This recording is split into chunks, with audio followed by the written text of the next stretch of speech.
Hey guys, Mike here, the Detroit Borg, with a look at the new HTC One M8. This is a successor to one of my favorite phones from 2013, the HTC One M7.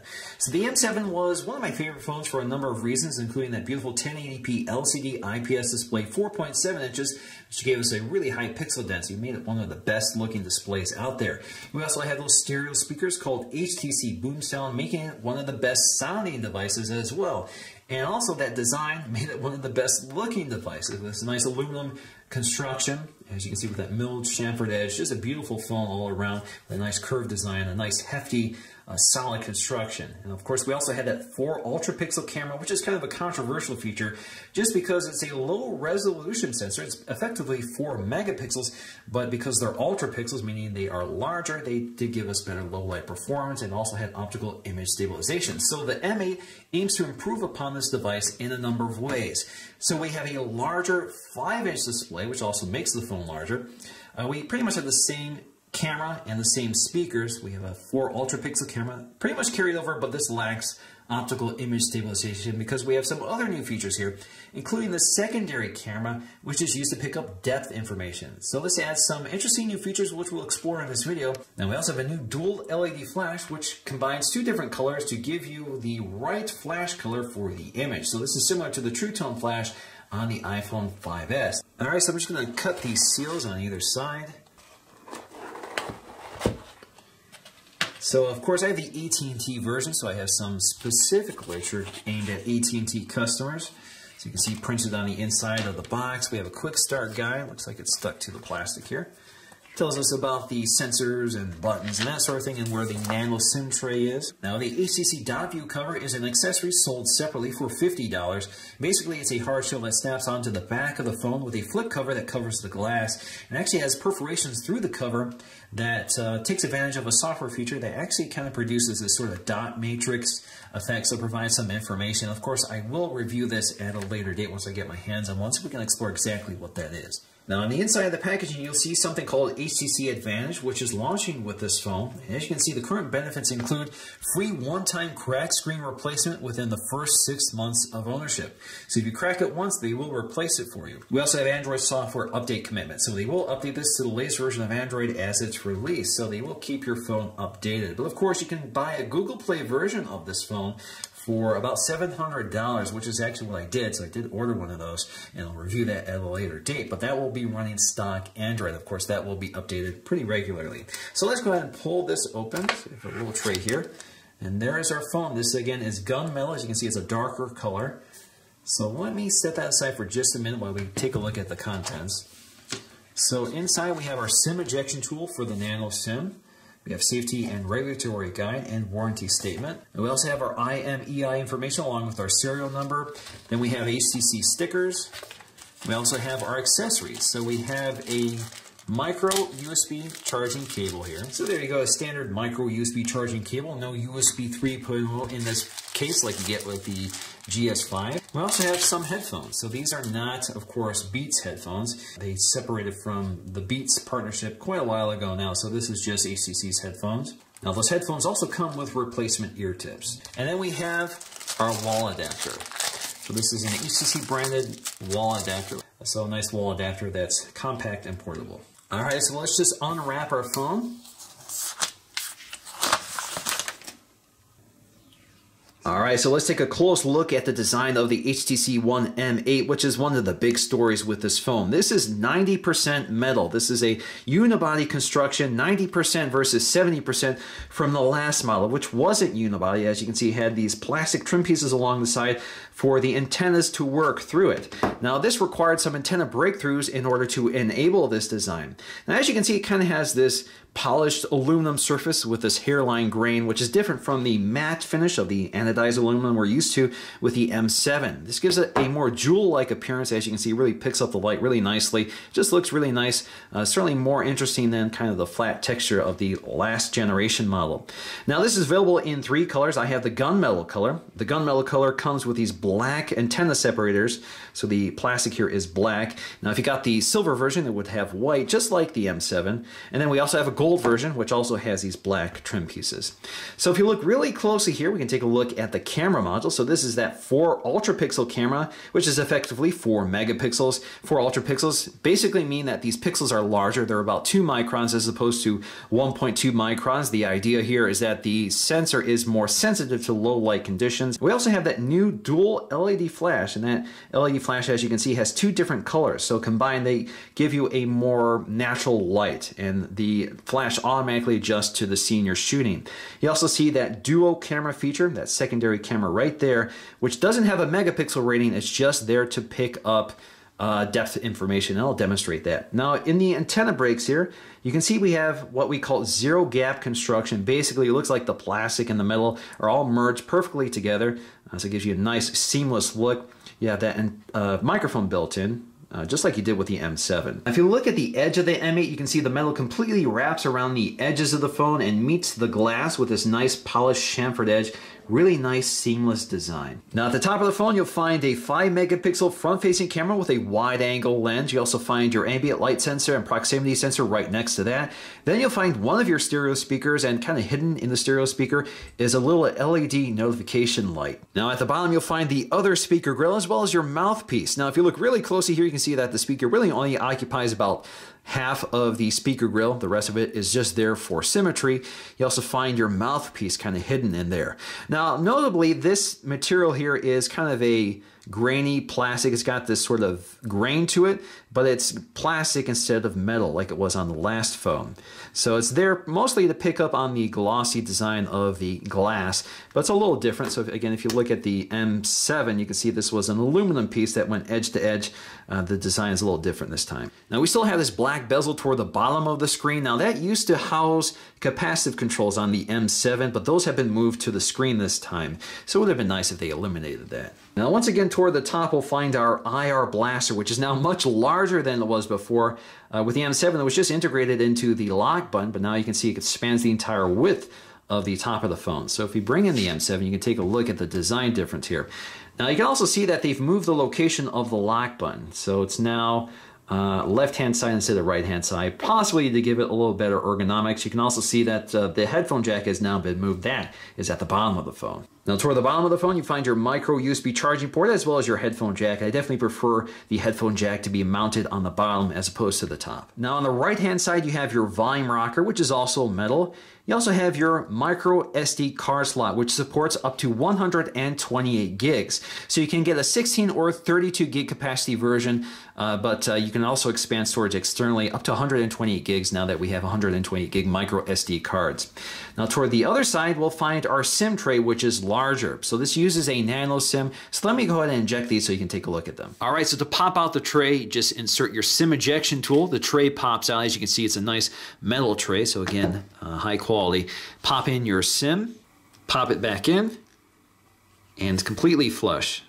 Now it's the same story with the micro SD card slot. Just pop it out. So there you go. You can add your SD card and pop it in. Now if you look at the M7 and M8 together, you can see that the M8 is quite a bit larger than the M7. It's especially significantly taller. Now if you place them over on top of each other, you can also see that the M8 is a bit wider than the M7, which is a little hard to see here. It's just slight.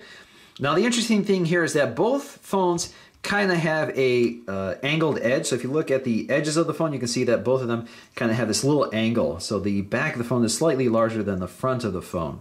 You can also see the design is somewhat similar, but better this time. You can see again, mostly unibody construction, so the metal completely wraps the phone as opposed to the plastic we had before. Now as you can see, we did have a few more metal chamfers here, which look pretty nice, but this is a much simpler, cleaner design, which also feels really nice in the hand. You no longer have these sharper edges around it. So if you look at the bottom again, you can see the micro USB charging port is in the same location, but we now have a headphone jack down there. We also had another microphone along the side. We still have our volume rocker along the side.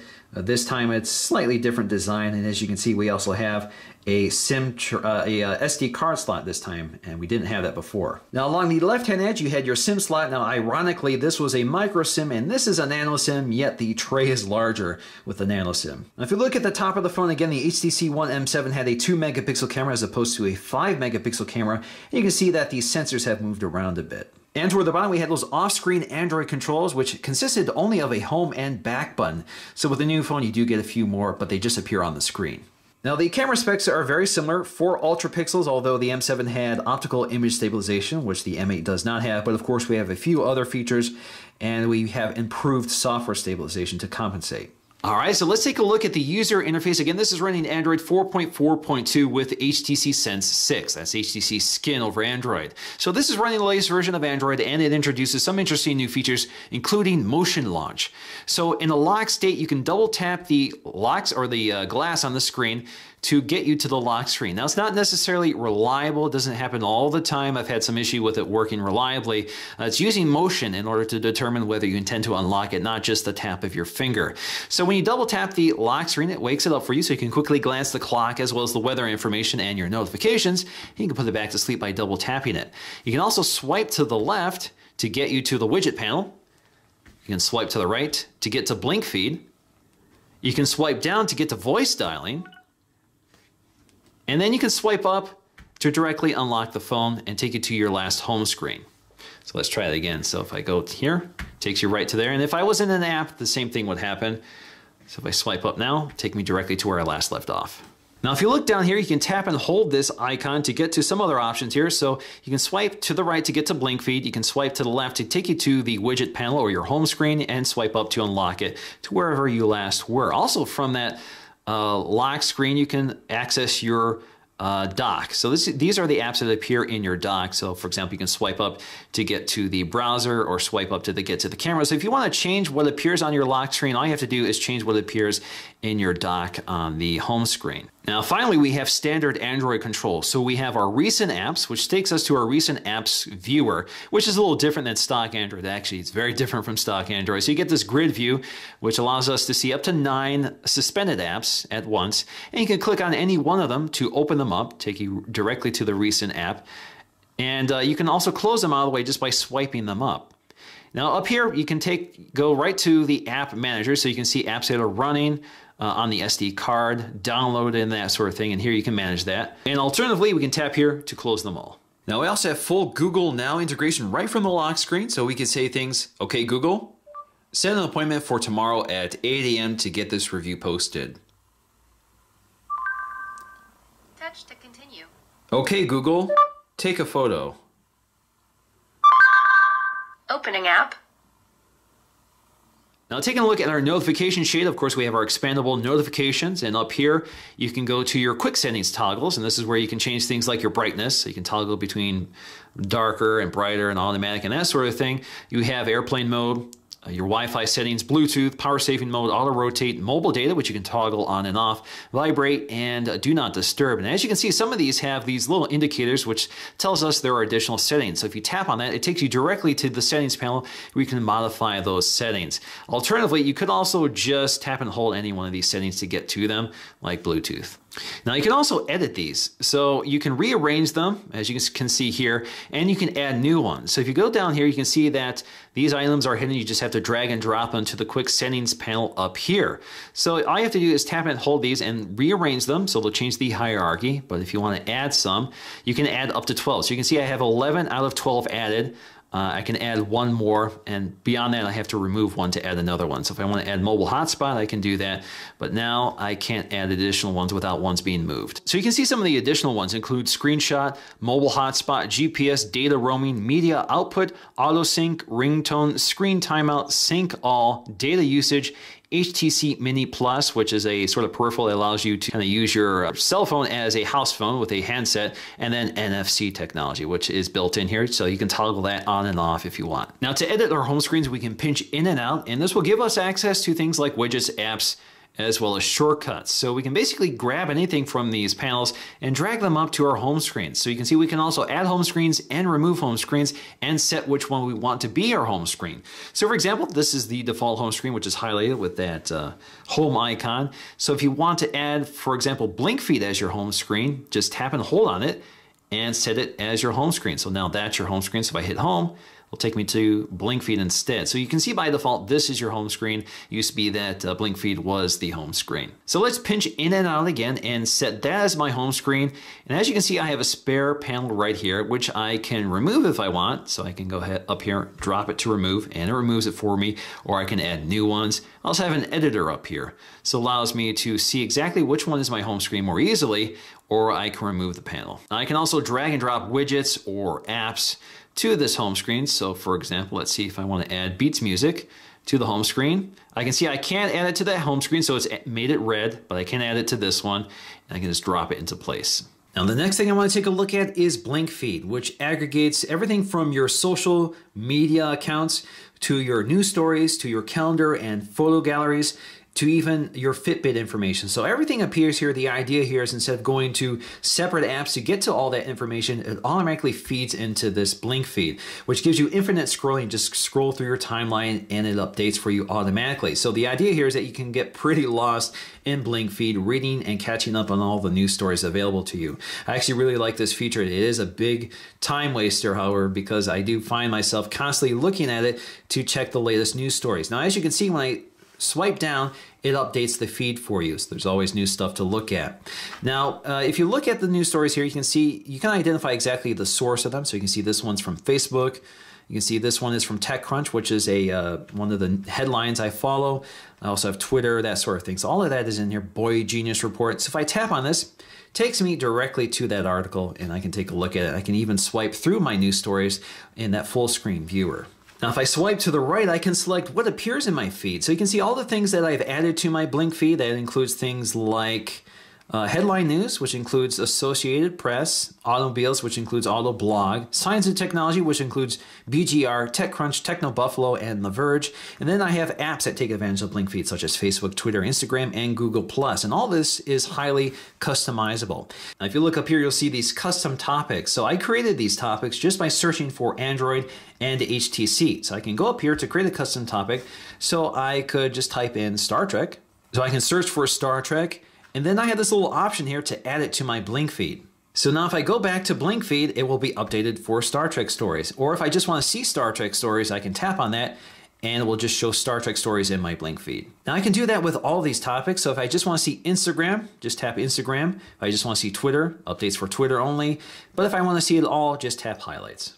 Now you have more options up here, including Compose. So you can post directly to Facebook, Twitter, and Google Plus from Blink Feed. So you can post on Facebook, so you get the Facebook interface. Under Services and Apps, we can add specific apps to Blink Feed. So you can see Instagram, Google Plus, Facebook, the calendar. So my calendar events will appear in here as well. My gallery, the Zoe gallery will appear, Twitter, as well as the TV app. So you can see your upcoming programming appear directly in your Blink Feed. Now we can also add additional content. So you can see we have various categories to pick from: automobiles, business, design, entertainment, gaming, lifestyle. We have some promoted categories: music, politics, sports, science and technology, and world. So if I go to science and technology, you can see all the things that are available under science and technology: crackberry.com, gadgets, geek.com, imore.com. So if I select these will be added to my feed as well. Now I can also remove content from here. So I can see, again, all the feeds that are available to me. So if I want to remove any one of these, I can go ahead and select them, and it allows me to remove them. So I can also go to Science and Technology and edit exactly what appears in my feed. So if I want to remove TechCrunch, just select that and remove it. Now let's take a look at the app drawers. In the app drawer, you can see that we can arrange them into folders, and they've already done that for us. Some of the apps include ones that AT&T have added. Of course, we have the standard array of Google apps in here as well. And we have our media apps, which include an FM radio. So all you have to do is connect a pair of headphones. So let me go ahead and show you that. Now it automatically scans your airways for the available channels. So for example, if we want this one, we can select the favorite and add it to our favorites. And we can go to our favorites and see all the stations we have favorited. There you go. Now you can drag and drop any one of these apps to the home screen. So you can see that we can drop it onto one of the home screens, Or if we tap and hold here, we can take it up to remove. Also, we can uninstall some of these. So if we tap and hold on this, we can take it up to uninstall, or we can cancel this operation entirely. Now up here, you can arrange your apps by custom, which is the default, alphabetical, which takes them out of the folders. As you can see here, they're no longer in their folders. So custom preserves the foldering, and then we have most recent. So whatever you've added most recently will appear toward the top. So I prefer custom just to keep everything in those folders. Now up here, you also have quick access to the Play Store, which is very convenient. So you don't have to find the app. It's always in the app drawer. And then we have search, so you can search for your app as opposed to kind of hunting around for it. You also have your editor here, so you can rearrange the apps, just press and hold them. And this is how you create folders. If you want to create a folder, that's how you do it. You can also uninstall them this way, or you can hide the app instead of uninstalling it. We can also hide and unhide apps, and you can select them that way as well. And then we have manage apps. This takes you to your app manager. Now we also have grid size, so you can change this to 3x4, which is default, or 4x5 to give you a denser view. All right, so let's take a look at our settings panel, and a lot can be revealed about a phone under settings. So we have airplane mode, Wi-Fi, Bluetooth, and mobile data, pretty much standard stuff. So if you go to any one of these categories, just tap on it, it takes you to your editor and your options. We also have media output. So this device supports DLNA, so it sees my Pioneer AV receiver on my Wi-Fi network, so I can use DLNA to broadcast media to that device. It also supports HTC, looks like HTC Media Link. So you can, if you have a device that supports HTC Media Link, it will stream to that. HTC also sells a separate product for that. Now under more, you'll find your data manager. So you find all of that information here, and you can manage specifically what uses your mobile data. You also have your default SMS app. You can see I'm using Hangouts as the default app, but it comes with this Messages app by default. You also have VPN, mobile network sharing, HTC Mini Plus, which is a sort of accessory. Now, in terms of personalized, we have a few options here. So we have home screen wallpaper, apps and widgets, manage home screen pages, that sort of thing. All of that's available from the home screen with that pinch action, or you can tap and hold on the home screen to get to those editors. Now, the thing I want to take a look at here is themes. So you can see there's a variety of themes here. One is the default theme. This changes the entire UI coloring and the wallpaper as well. So for example, if we pick this theme here, you can see all the color palette at the top. If we go with that, apply that, yes, and we now go to home screen, you can see we have this kind of cooler color. It extends right to blink feed, so instead of green, you now have this bluish cobalt color. Now, another setting you'll see here is browser bar, which is unique to the AT&T HTC One. If you tap on this, basically what it does is add this browser bar to give you additional utility. Something that AT&T likes. I never activate it, but it's available for both the standard WebKit browser as well as the Chrome browser. Accounts and sync, this is where you can add additional accounts such as Facebook, Google, your email accounts, Instagram, Twitter, that sort of thing. That's all in here. We have location services, and you can see which apps are using your locations. We also have security. So this is where you adjust your security settings, including enable lock screen widgets, which is off by default. Now we also have this transfer utility that allows you to transfer your contacts, messages, photos, videos, music, and more from your old phone. If you tap on that, you can select an HTC Android phone, another Android phone, an iPhone, or other phones such as Blackberries, Windows phones, and others. So it allows you to transfer to your new phone pretty easily. Display and gesture. So there's a lot of things under here. You can enable auto rotate. You can change your font style and font size, brightness, screen timeout. You have that daydream feature, the notification LED light. So if you tap on that, you can see exactly what will activate that LED light up here. You also have your motion launch gestures. So you can see we have several options here related to what motion launch is. And if you're not familiar with what they are, this will explain them for you. Now we have this toggle for boom sound, which is grayed out when using the internal speaker, so it's on by default. However, if you connect external speakers or a headset, you now have the option to toggle that on and off. So if you prefer not to have that processing in there and use another equalizer, you could do that. Now under sound, we'll find our sound profile. So you can set to normal, vibrate, or silent. We have our volume, which you can adjust, but you can also adjust the volume by tapping this volume button. And you can select that gear icon to adjust other volume settings. You can change your ringtone as well. Now we also have something called quiet ring on pickup. So if you move the phone while it's ringing, it will lower the volume. And alternatively, if it's in your pocket or bag, it will ring louder for you. Now we also have our apps manager here. So we can see download on the SD card, what's running and all. If you tap on any one of these, you can disable, force stop, uninstall updates, stuff like that.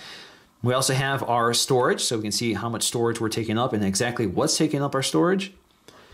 We also have our battery manager, which is pretty good. I mean, this phone has pretty good battery life. HTC did say we get about 40% better battery life with this phone. I was able to get about 13 hours out of a full charge, and that left me with 33%, which is pretty comfortable. So that's a full day of charge with fairly moderate usage. And we also have our language and keyboard settings, date and time, printing options, so we can see our printing profiles. I have Cloud Print and HP Service plugin, AT&T software updates, and we also have About, so you can see exactly what's going on with this device. So we can see software information, we can see HTC Sense 6.0 as well as Android 4.4.2. Now, if you're in an app that supports wireless media output such as DLNA, all you have to do is use a 3-finger gesture to activate that feature.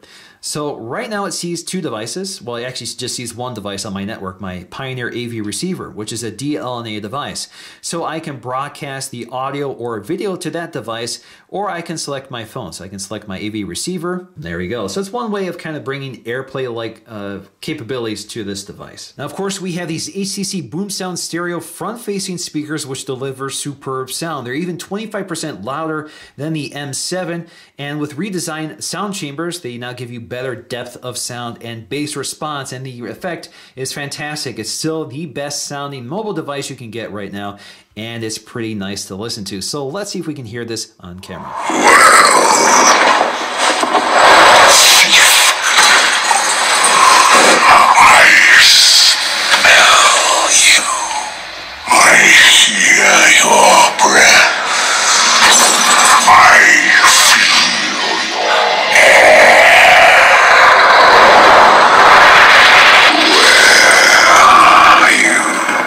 As I mentioned, we have an IR blaster at the top with an app that allows you to control it. So when you set up this app for the first time, you just set up your service and your location, and it automatically provides you with a TV guide. So instead of using the on-screen controls of your cable box, in theory, you could just use this. And this allows you to quickly access your favorite channels and see what's on currently. So for example, if I want to watch Law & Order, just tap on that, hit Watch Now, and it sends the IR code to the TV to change the channel. So now I can go to my remote control.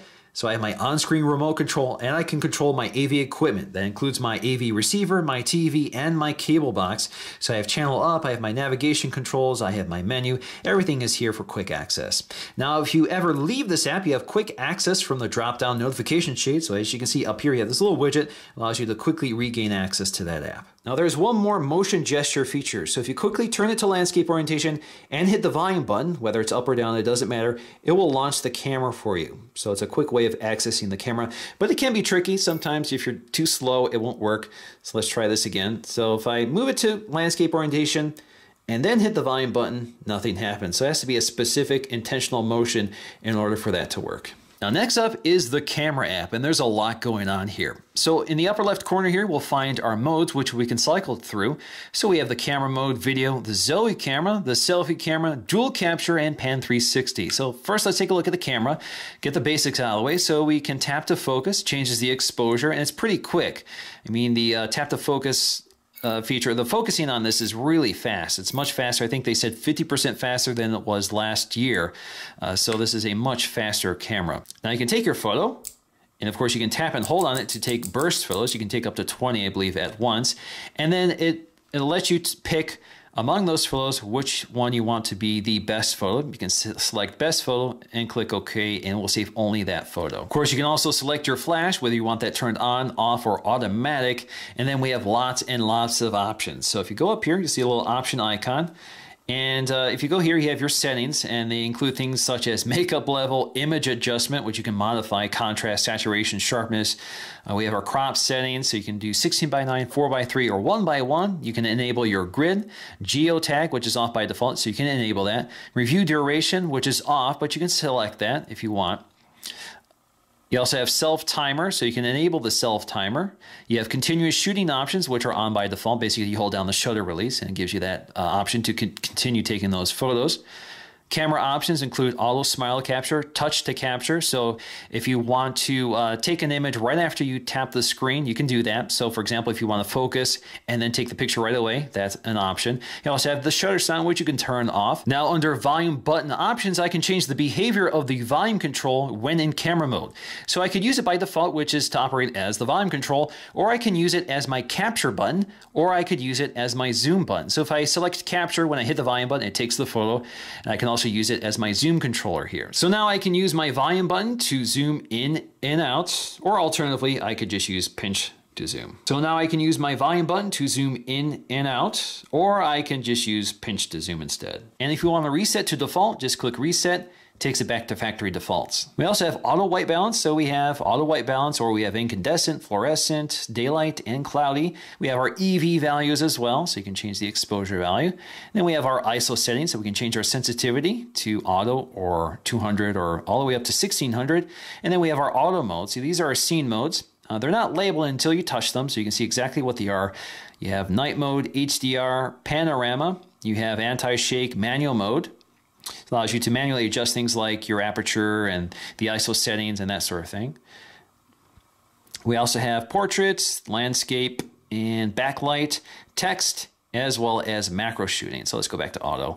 And it looks like I want to change my white balance back to auto white balance. So there you go, lots and lots of camera options on this one. Now getting back to our modes here, we have our video mode. So under video mode, we can shoot our video, and then we can capture a photo at the same time and stop it. Also under video, we do have tap to focus while recording, and we can pinch in and out to zoom it. Now video has lots of options here, so we can change our resolution from full HD to anything less than full HD, review duration, camera options, a lot of things we saw with the still camera. Now the video camera has some interesting options here, including slow motion video.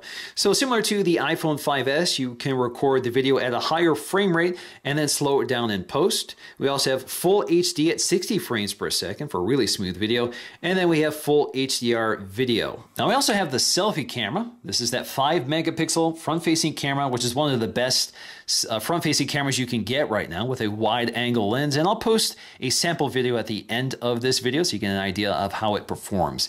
So you can see things like a timer. You can change the scene from HDR. So you have HDR with this camera if you want. Auto. Our timer, we have our EV values, our white balance, our effects, and our settings. If you go to our settings here, you see all these settings that are available, which include many of the ones that are on the main camera, which is kind of interesting because this camera has more megapixels than the rear-facing camera. Now, if you're in the camera mode, you can quickly switch between the front-facing and rear-facing camera just by swiping up or down. Now, we also have dual capture, which, as the name suggests, allows you to record both the front-facing and rear-facing camera at the same time. You can move around the thumbnail here. This is the front-facing camera. And you can record it or take a photo of both cameras at once.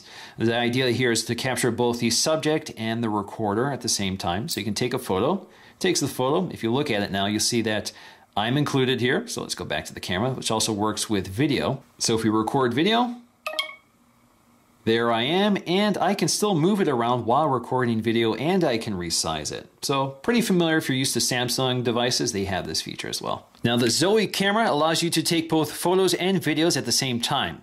So for example, I can just take a photo, takes a single photo, I can tap and hold it to record a short video segment, or I can tap and hold this and record a longer video segment. So it continues recording when I lift off my finger if I've held it for about 3 seconds. And then I can click stop. Now what this does is it allows me to go to my gallery and select an image from that video as the photograph. So as you can see, I have several options here to select which frame of that video I want. Click save frame. So that saves a photo and I still retain the video with it. In fact, if I go to my gallery, you'll see these little thumbnails indicating which one are Zoe. So you can see all these Zoes I took, and these are the still frames. And then I can also see what are videos. So there's a difference between what a Zoe is and what a video is. So here we can go to a Zoe right here. Take a look at it. And once again, it allows me to select a specific frame from that Zoe as my picture. Now this gives me an opportunity to take a look at the new camera gallery. So as you can see up here, you get this little highlight reel of all your photos, which takes advantage of Zoe and the duo camera technology, which gives you that 3D effect. So you get this little animation up here, and it kind of moves around randomly. So there you go. See some of the effects along with that 3D effect with that dual camera. You can also see your galleries here, or your albums. You can see your camera shots, your highlights, which are also animated because they include those Zoes and videos. We also have Instagram, and we can see all the locations which the photos were shot in. So you can see in Rochester Hills. And then you have your camera, which you can jump to pretty quickly. Now you can also pinch in and out to zoom in on your gallery. So as you pinch out, your gallery expands for you in this sort of full timeline viewer. Now, as I said, we have this little camera up here that records dimensional information. Now this records it for any photo you take. So you don't have to activate it, it's always there. So I have this photo of my dog, and right now it's just a normal photo. But if I go to my editor, you can see I get lots of options. So one of them is unfocus. So basically it allows me to select the focus of the image, whether it's the face of my dog or the background. So you'll see the face of my dog goes blurry, but the background is in focus, and then vice versa. Now this really isn't refocusing the image, it's just applying a smarter filter, a smart blur filter, because it knows the depth of the photo. It knows what's in the foreground, it knows what's in the background. Now I also have foregrounders. So if I select foregrounder, I get some effects here. So I have sketch effect. So I can tap anywhere to set the foreground. So my dog is the foreground. I can do the zoom blur. So again, zooms out or blurs out the background, the cartoon effect, and the colorizer. So you have lots of options here. Now we also have seasons, which again uses that dimensional information to determine the foreground subject. So all of these sort of effects kind of fall around the subject. So we have dandelion, maple leaf, snow. Now the most interesting feature here is Dimension Plus, which kind of turns this two-dimensional image into a 3D image. So you can see it's using the accelerometer, so as I move the phone around, it gives a little 3D effect to my image. It looks pretty neat. I can toggle this off, so I can now use my finger to change the angle of the image. We also have stickers, so we have a variety of stickers we can pick from. So if I want to give my dog sunglasses, I could do that. Now in terms of camera performance, I'm pretty impressed with the flash or without the flash. So without the flash, you get excellent low light performance. So images look pretty sharp with minimal color noise. I can really zoom in here. So this is just a normal shot taken in daylight in a fairly dark room.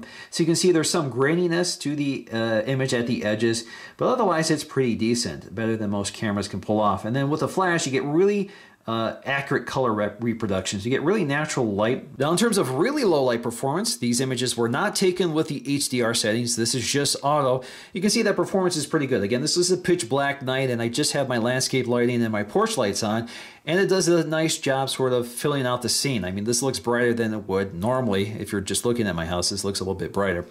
So it does a nice job. It's not too noisy, not too grainy, and it does a very nice job quickly finding focus. That tends to be a problem with low light performance. The camera just spends too much time trying to find focus. This focus is really fast. That also means you don't necessarily need optical image stabilization because the camera can find focus pretty quickly. Now this camera also has an excellent flash. So here we have an image without a flash. Here we have it with a flash. So you can see it does a nice job preserving the natural color with that flash while still filling in the scene. It just looks perfectly balanced. It's done a very nice job. Now, one of my favorite aspects of this device is that beautiful 5-inch LCD IPS display, full 1080p resolution with a pixel density of 440. So we have excellent off-axis viewing, deep blacks, vivid colors, nice accurate display.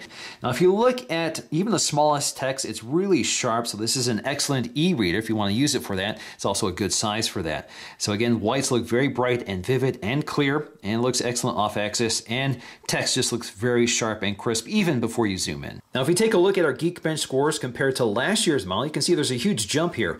So the M7 had a Snapdragon 600 processor. This has the 801 processor, both quad-core. This was clocked at 1.7 gigahertz. This is clocked at 2.3 gigahertz. So there's a lot more horsepower here now.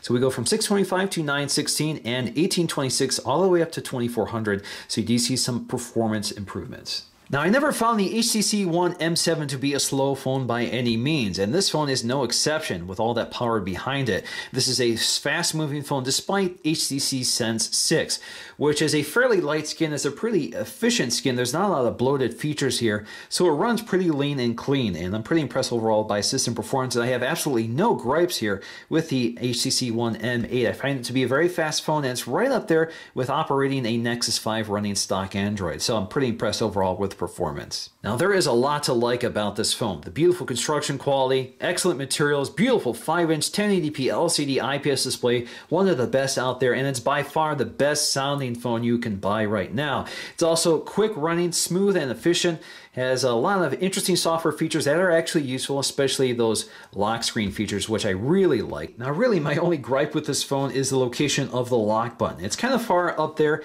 and it's not a very tactile button. It's really flush to this plastic, and because it's the same material, it's kind of hard to feel for it. But the other problem here is that when I go to grip that phone to hit the lock button, I'm constantly hitting the volume button along the side. This works in either the right-hand position or the left-hand position, but of course, your hands may vary. But for me, I find I'm constantly mashing all the buttons at once trying to hit that lock button. But of course, with those gestures and motion gesture features, you don't have to use this as much, but you still have to use that in order to lock the screen. Now, before I leave, I can already tell you that this is one of my favorite phones for 2014. So by the end of the year, I'm sure this will be at the top. So thanks for watching, and I'll see you again in the next video.